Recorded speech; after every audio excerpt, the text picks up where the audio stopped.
এটা অনেক বড় নাফরমানি জিন্দেগি। আমি এক ছেলেকে বলতেছি না, সবার জন্য। কোনো বাঁধনই আমি মানি না। আমার কোনো অভিভাবক নাই। কে আমার আল্লাহ আমি জানি না, আমার কে নবী আমি জানি না, আমার ধর্মের বিধান কি আমি কিচ্ছু জানি না, আমার ইসলাম আমি মানি না, আমার বাবের সম্মান, মায়ের ইজ্জত, আমার বংশের মর্যাদা আমার কিচ্ছু দরকার নাই। আমার যা মন চায় আমি তাই করব, খাবো, বলবো, উঠবো, বসবো, যা মন চায় তা। আল্লাহর কসম, কোরআন শরীফে আল্লাহ বলছে ওয়াত্তাবাআ হাওয়াহু ফামাসালুহু কামাসালিল কালব। সূরা আরাফের মধ্যে আল্লাহ বলছে মনের ইচ্ছা মতো যে জীবন চলে, এই নওজোয়ান, এই বাপ বন্ধু, আল্লাহ বলছে ওই ব্যক্তির উদাহরণ কুত্তার মতো, কুত্তার মতো, কুত্তার মতো, কুত্তার মতো, কুত্তার মতো।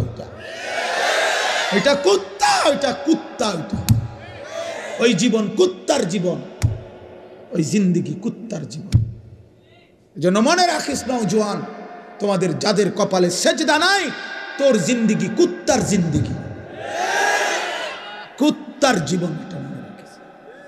ওই জানোয়ারের দিকে মিলাইয়া একসাথে সেলফি তুলিস কুকুরের সাথে, তুই একসাথে উঠাইস যে পৃথিবীবাসী দেখো দুই কুত্তারে কেমন দেখায়।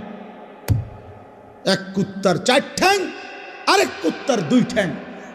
এটাও সেজদা দেয় না, এটাও দেয় না, দেখো মিলছে কিনা। হায়া যদি থাকে বেটা, লজ্জা যদি থাকে, কোরআনুল কারীমে আল্লাহ বলছে ফামাসালুহু কামাসালিল কালব। কালবুন অর্থ কুকুর। তুমি জিজ্ঞেস করো মাদ্রাসার তালেব ইলমকে, ওই জীবন কুত্তার জীবন, যে জীবনে মালিকের গোলামি নাই,